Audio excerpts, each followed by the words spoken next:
tahun 2006 yang akan membahas materi diferensial. Pengertian fungsi linear. Fungsi linear adalah fungsi matematika yang menghubungkan variabel x dan y atau fx dalam bentuk persamaan garis lurus disebut linear, karena grafiknya berbentuk garis lurus. Fungsi ini digunakan untuk menunjukkan hubungan linear antara dua variabel, yaitu ketika perubahan pada x menyebabkan perubahan yang sebanding pada y. Pengertian fungsi linear dalam penerapan ilmu ekonomi. Fungsi adalah suatu bentuk matematis yang menyatakan hubungan ketergantungan atau hubungan fungsional antara satu variabel dengan variabel lainnya. Unsur-unsur pembentuk fungsi adalah variabel koefisien dan konstanta. Fungsi linear adalah fungsi polinom yang variabel bebasnya memiliki pangkat paling tinggi adalah 1. Dikatakan fungsi linear apabila variabel x dan y dalam persamaan tersebut mempunyai pangkat 1, sehingga x sama dengan x dan y sama dengan y. Rumus fungsi linear dalam ilmu penerapan ekonomi. Variabel adalah unsur yang sifatnya berubah-ubah dari satu keadaan ke keadaan lainnya. Variabel dapat dibedakan menjadi variabel bebas dan variabel terikat. Variabel bebas dibagi variabel yang menjelaskan variabel lainnya, adapun variabel terikat adalah variabel yang diterangkan oleh variabel bebas. Koefisien adalah bilangan atau angka yang diletakkan tepat di depan suatu variabel terkait dengan variabel yang bersangkutan. Contoh, y sama dengan 0,8x ditambah 5. Keterangannya, x sama dengan v variabel bebas. Contoh, y sama dengan 0,8x ditambah 5. Keterangannya, x sama dengan variabel bebas atau independen variabel adalah variabel yang nilainya tidak tergantung pada variabel lain. Y sama dengan variabel terikat atau dependent variabel adalah variabel yang nilainya tergantung pada variabel lain. 0,8 sama dengan adalah koefisien variabel x. 5 sama dengan adalah konstanta. Bentuk umum fungsi linear dua variabel x dan y sama dengan a0 ditambah a1x, di mana a konstanta nilai positif, negatif, atau 0. A koefisien nilainya positif, negatif, atau 0. Contoh, y sama dengan 4 ditambah 2x, f dibagi x jadi mx tambah c, atau fx sama dengan mx tambah c, atau y sama dengan mx tambah c. M adalah gradien atau kemiringan atau kecondongan. C adalah konstanta. Contoh lain fungsi linear, seperti contoh pertama, y sama dengan 2x tambah 5, y sama dengan 3x tambah 2. Contoh kasus fungsi linear dalam ilmu penerapan ekonomi. Contohnya, carilah nilai variabel dikurang variabel x dan y dari dua persamaan berikut. 2x tambah y dikurang 6, dan x kurang y sama dengan min 3. Pembahasan menjawab soal tersebut ialah 2x tambah y sama dengan 6, y sama dengan 6 dikurang 2x. Yang kedua, x dikurang y sama dengan min 3. Substitusikan persamaan 1 dan 2. X dikurang Y sama dengan min 3, X dikurang buka kurung, 6 dikurang 2X tutup kurung sama dengan min 3. X dikurang 6 ditambah 2X sama dengan min 3. 3X dikurang 6 sama dengan min 3. 3X sama dengan min 3 tambah 6, 3X sama dengan 3X sama dengan 1. Substitusikan X yang pertama ke persamaan 1. Maka, Y sama dengan 6 dikurang 2X, Y sama dengan 6 dikurang 2. Buka kurung 1, tutup kurung 1, persamaan 1. Y sama dengan 6 dikurang 2, Y sama dengan 4. Jadi, himpunan penyelesaian dalam soal tersebut ialah 1 dan 4. Rumus-rumus dasar fungsi linear. Yang pertama, ada bentuk umum fungsi linear, fx sama dengan ax tambah b. 2. Mencari gradien dari dua titik. Jika diketahui dua titik x1, y1, dan x2, y2, maka a, y2 dikurang y1 dibagi x2 dikurang x1. Yang ketiga, menentukan persamaan garis dari titik dan gradien. Jika diketahui titik x1, y1, dan gradien a, maka gunakan y dikurang y1 sama dengan a buka kurung x dikurang x1 tutup kurung. Jadi, bentuk titik gradien. Yang keempat, Menentukan titik potong. Titik potong dengan sumbu Y saat yang keempat ada menentukan titik potong. Yang pertama, titik potong dengan sumbu Y saat X sama dengan 0 maka Y sama dengan B. Yang kedua, ada titik potong dengan sumbu X saat Y sama dengan 0 maka 0 sama dengan AX tambah B jadi min B per A. Contoh kasus fungsi linear. Tentukan persamaan garis lurus yang melalui titik 4, 12, dan 8, 20. Cara penyelesaian untuk menjawab soal tersebut ialah Y dikurang Y1 per Y2 dikurang Y1 sama dengan X dikurang X1 per X2 dikurang X1. Y dikurang Y1 dibagi Y2 dikurang Y1 sama dengan X dikurang X1 dibagi X2 dikurang X1. Y dikurang 12 dibagi 20 dikurang 12 sama dengan X dikurang 4 dibagi 8 dikurang 4. 4Y, 4 buka kurung Y dikurang 12 tutup kurung sama dengan 8 buka kurung X dikurang 4 tutup kurung. Y sama dengan 2X tambah 4. Jadi hasil jawaban tersebut ialah Y sama dengan 2X tambah 4. Saya ingin menjelaskan materi saya, yaitu tentang barisan dan deret. Barisan secara umum merupakan susunan bilangan yang diatur secara berurutan dari kiri ke kanan berdasarkan suatu pola atau aturan tertentu. Setiap bilangan yang membentuk barisan disebut suku, dan masing-masing suku memiliki keteraturan yang mengikuti pola tersebut. Suku-suku dalam barisan biasanya dilambangkan dengan UN, yang menyatakan N dalam barisan. Pola yang membentuk barisan dapat bersifat aritmatika, geometri, atau mengikuti bentuk aturan lainnya. Barisan terdapat dua jenis, yaitu barisan aritmatika dan barisan geometri. Barisan aritmatika, atau yang biasa dikenal dengan barisan itu, adalah suatu barisan bilangan yang tersusun berdasarkan pola penjumlahan dengan selisih antara dua suku berurutan yang selalu sama atau tetap. Selisih tetap tersebut disebut beda dan biasanya dilambangkan dengan huruf B.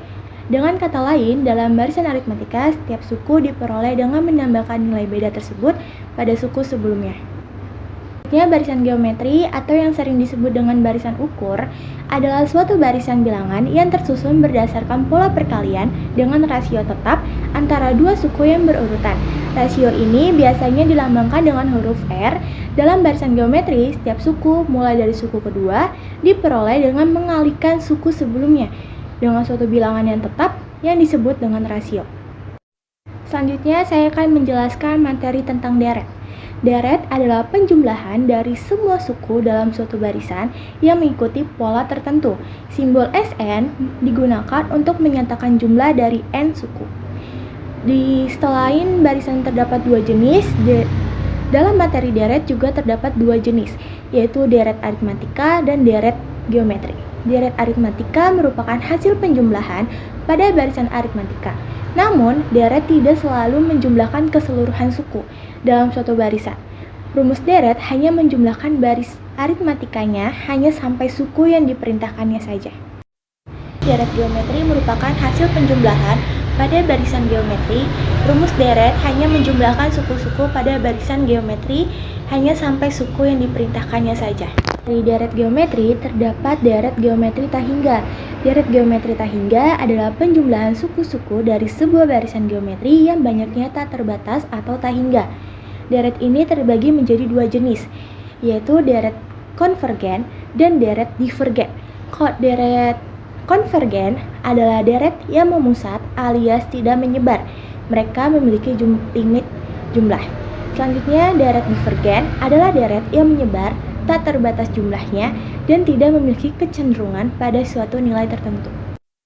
Selanjutnya, saya ingin menjelaskan penerapan barisan dan deret dalam ilmu ekonomi. Pada ilmu ekonomi, konsep barisan dan deret aritmatika digunakan terkait dengan perhitungan-perhitungan yang dasarnya bunga tunggal, seperti contohnya perhitungan modal, tingkat suku bunga, dan angsuran.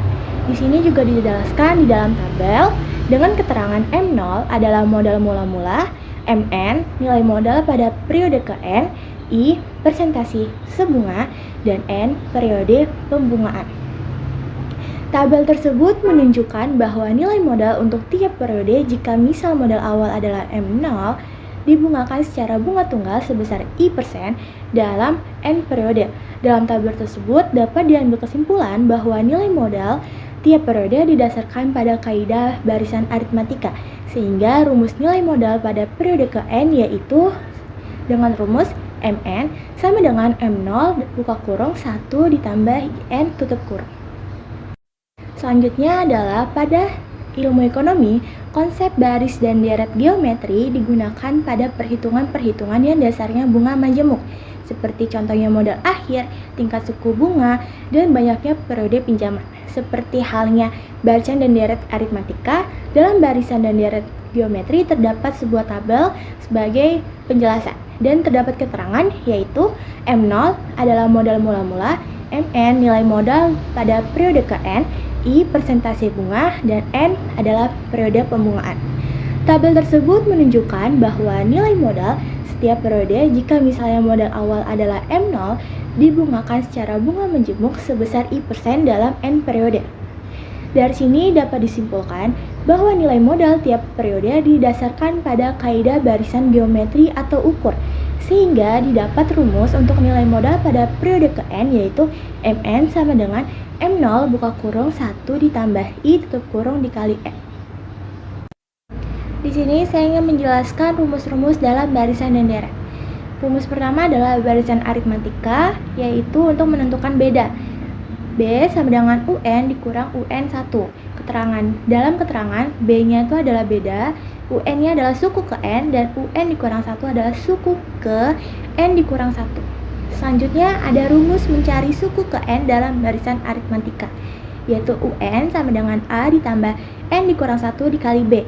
Dengan keterangan UN-nya adalah suku ke N, A suku pertama, A ditambah N dikurang 1 dikali B adalah jumlah suku sebelumnya, dan B adalah beda.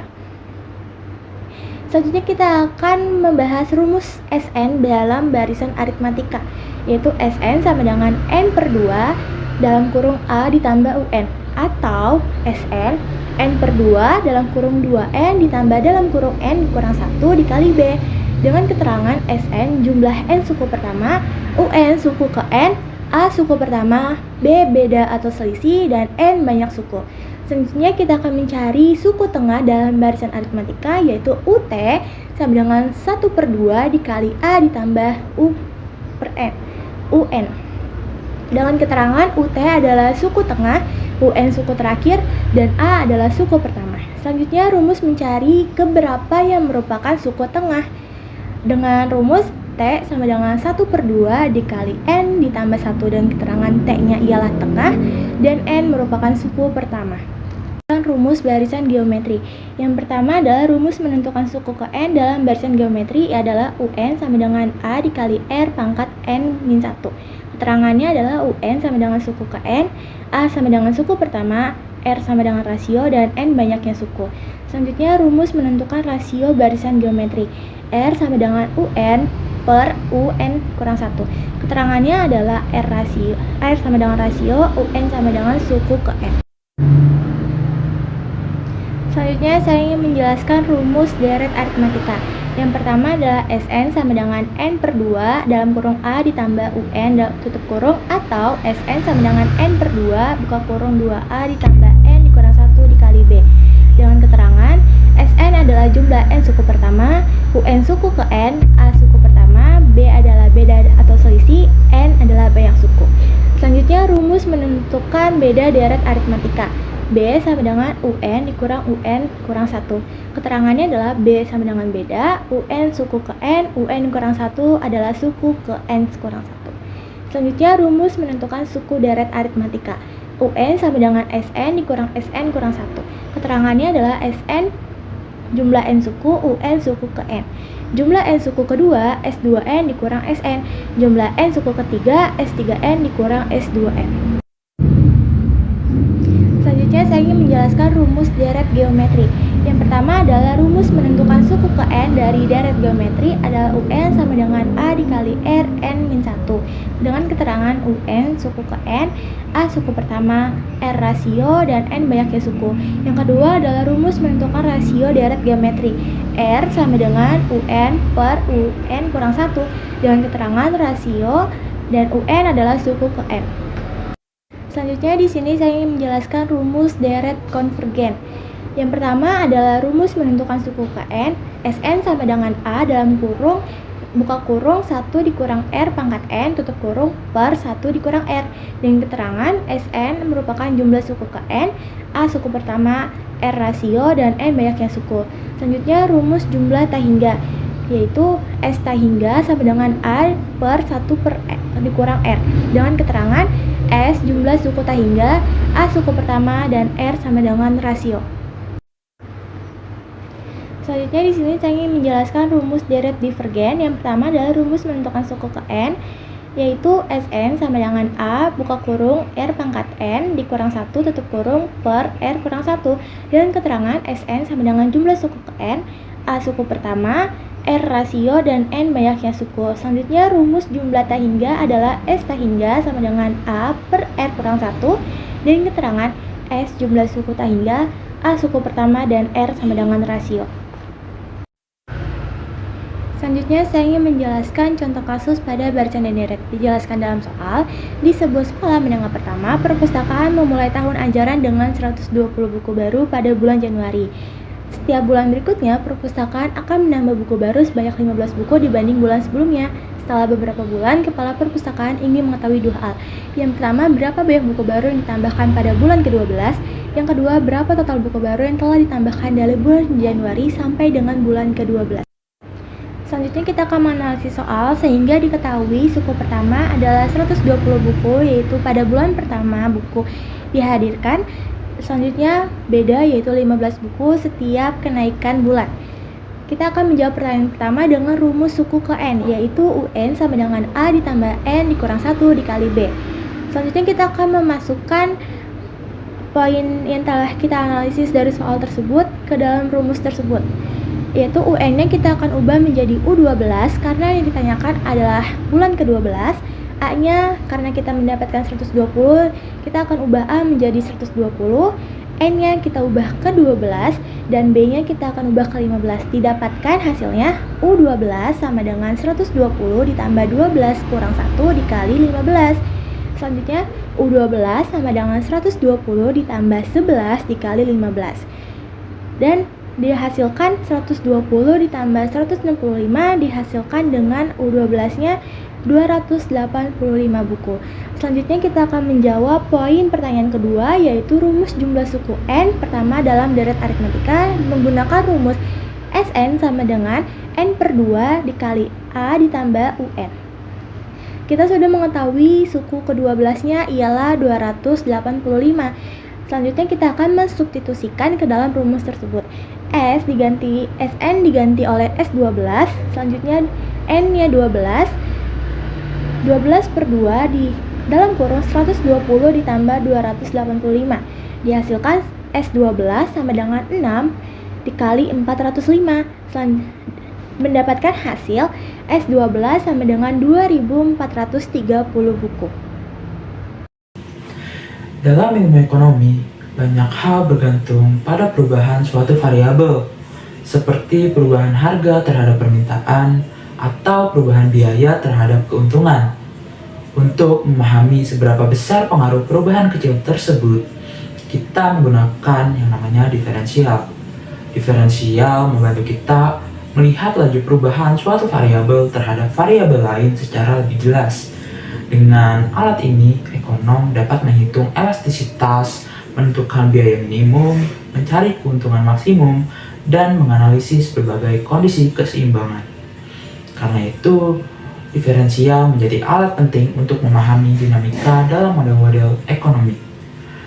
Di sini, saya, Igen Pangestu, dengan NIM 63251226 akan membahas lebih lanjut mengenai materi diferensial.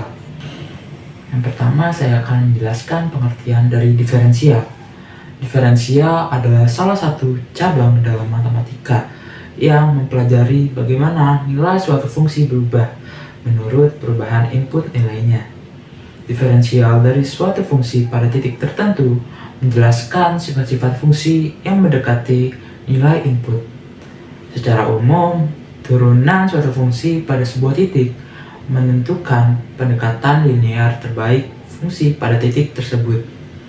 Jadi, diferensial adalah cara untuk melihat bagaimana suatu fungsi berubah ketika inputnya digeser sedikit saja. Saat kita menghitung turunan, kita sebenarnya sedang mengukur seberapa cepat nilai fungsi itu naik atau turun. Secara sederhana, turunan atau diferensial membantu kita memperbesar grafik pada satu titik sehingga terlihat seperti garis lurus. Garis lurus ini adalah gambaran terbaik dari perilaku fungsi di sekitar titik tersebut. Dengan pendekatan ini, kita bisa lebih mudah memahami perubahan kecil, mencari nilai maksimum minimum, dan memprediksi bagaimana suatu sistem akan bereaksi terhadap perubahan kecil. Sebelumnya, kita kan sudah tahu pengertian tentang diferensial. Kali ini saya akan menjelaskan tentang rumus dan aturan-aturan dasar dalam diferensial. Yang pertama, sebelum kita mengenal rumus-rumus tersebut, alangkah baiknya yang kita ketahui adalah notasi dalam diferensial. Notasi dalam diferensial dapat berbentuk beberapa bentuk, yaitu ada dy per dx, ada f aksen x atau dxy.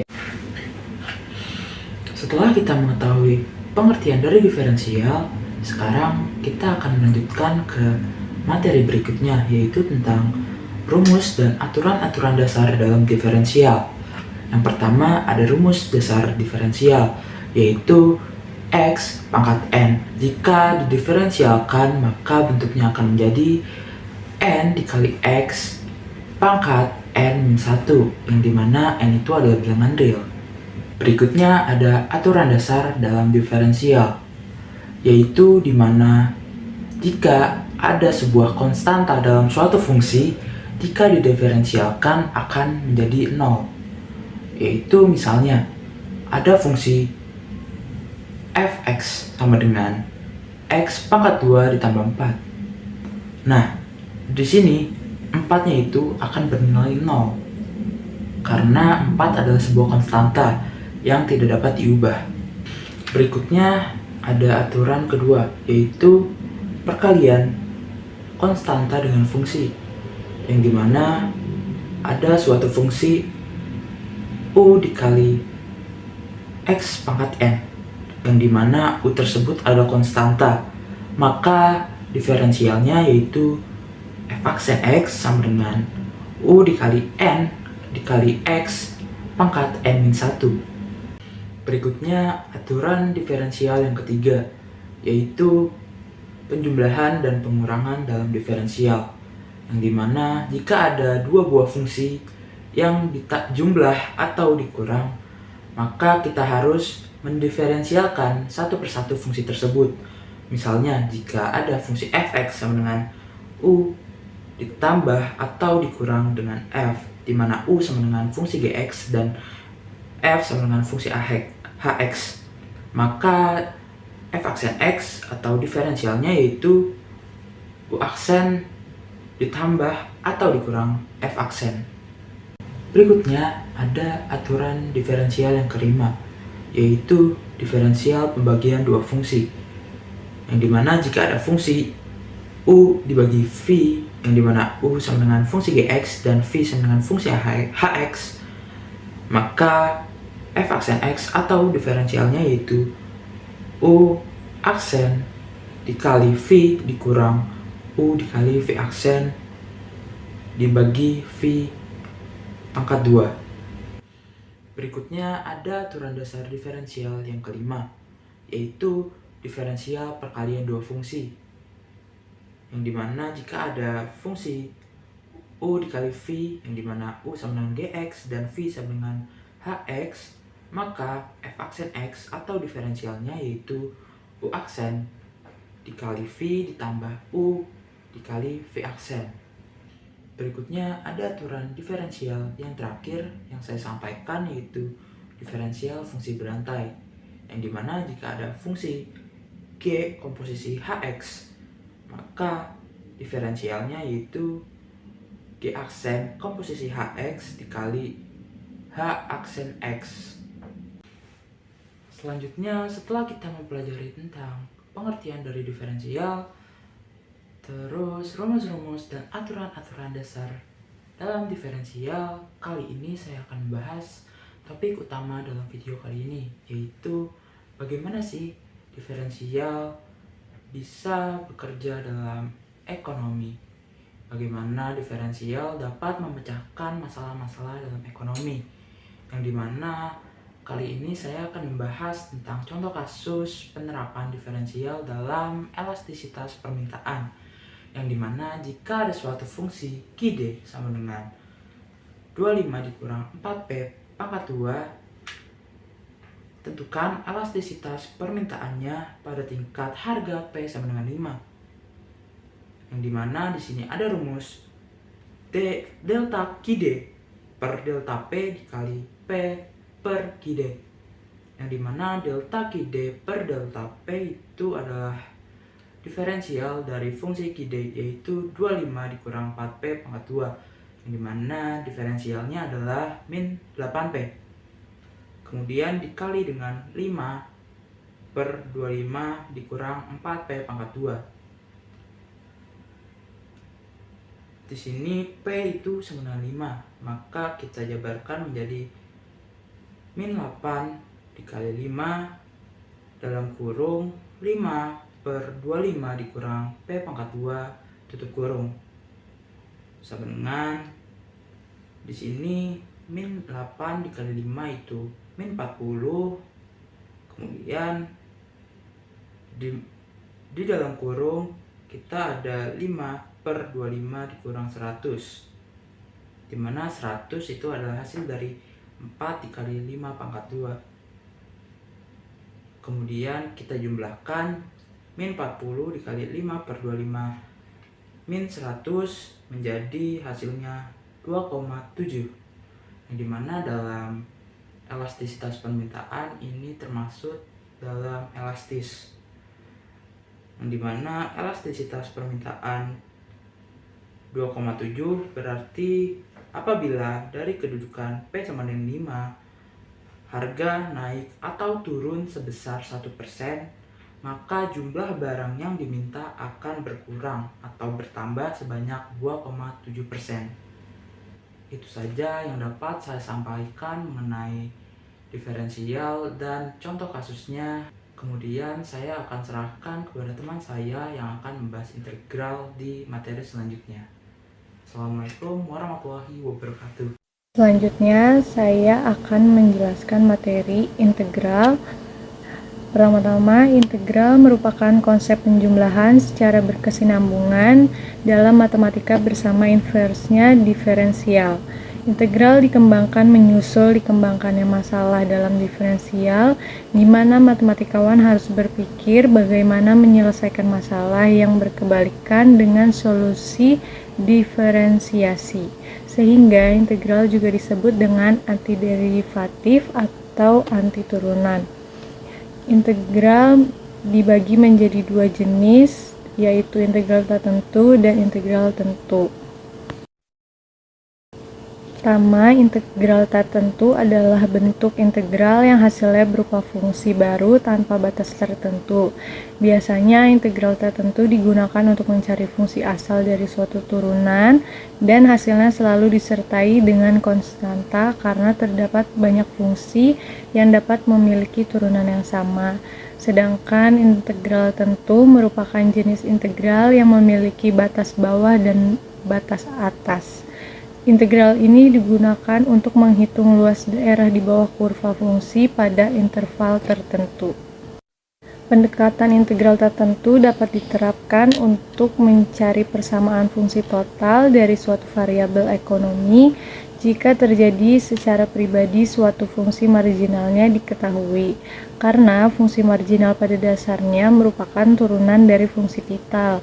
Maka dengan proses sebaliknya, yakni integrasi, dapatlah dicari fungsi asal dari fungsi turunan tersebut atau fungsi totalnya. Selanjutnya saya akan membahas rumus integral. Yang pertama, rumus integral tentu, yaitu integral BA fx dx sama dengan fb dikurang fa, dan rumus integral tertentu integral fx dx sama dengan fx plus c. Selanjutnya saya akan membacakan contoh kasus integral, yaitu seorang petani bernama Pak Arman memiliki sebidang sawah yang luasnya tidak merata kualitas tanahnya. Oleh karena itu, hasil panen padi per meter tidak sama di setiap bagian sawah. Setelah dilakukan pengukuran oleh penyuluh pertanian, diketahui bahwa tingkat produktivitas padi di sepanjang sawah dapat dimodelkan oleh fungsi fx sama dengan 3x kuadrat plus 2x plus 5. Dengan fx sama dengan jumlah kilogram padi yang dihasilkan per meter, x sama dengan posisi meter dari tepi sawah, dan sawah yang diukur memiliki panjang 10 meter. Yang ditanyakan adalah berapa total hasil panen padi di sepanjang 10 meter sawah tersebut.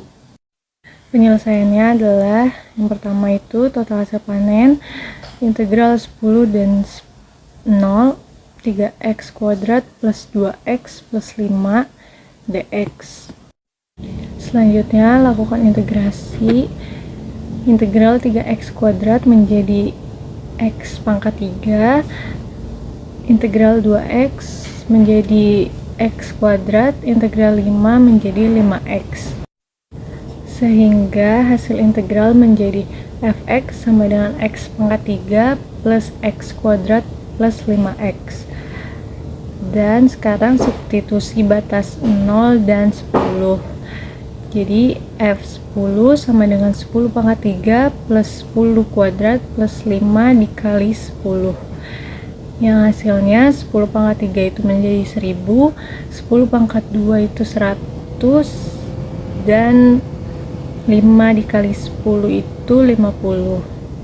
Sehingga dapat dihasilkan 1000 ditambah 100 ditambah 50 menjadi 1150. Jadi dapat kita jawab bahwa total hasil panen padi di sepanjang 10 meter sawah yaitu 1150 kg. Baik, setelah teman-teman saya menjelaskan materi masing-masing sebagai penutup dari pembahasan kita, dapat saya simpulkan bahwa keempat materi fungsi linear, barisan dan deret, diferensial, serta integral merupakan konsep dasar yang sangat penting dalam matematika ekonomi. Karena fungsi linear menjelaskan hubungan proporsional antara dua variabel melalui persamaan Y sama dengan AX plus B yang membantu mahasiswa memahami dan memprediksi hubungan sebab akibat dalam fenomena nyata. Dan yang kedua, barisan dan deret membahas pola bilangan dan penjumlahan suku-sukunya, termasuk barisan aritmatika dan geometri yang bermanfaat dalam perhitungan bunga majemuk, investasi, pertumbuhan populasi, dan cicilan.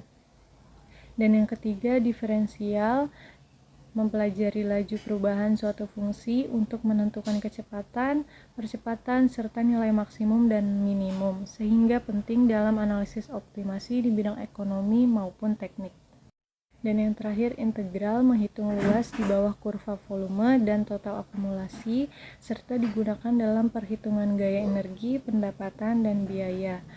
Jadi dapat kita katakan bahwa matematika ekonomi bukan hanya sekedar hitungan, tetapi juga alat berpikir ilmiah yang membentuk cara kita menganalisis dan menyelesaikan masalah di dunia nyata. Mungkin hanya itu saja yang bisa saya sampaikan. Terima kasih.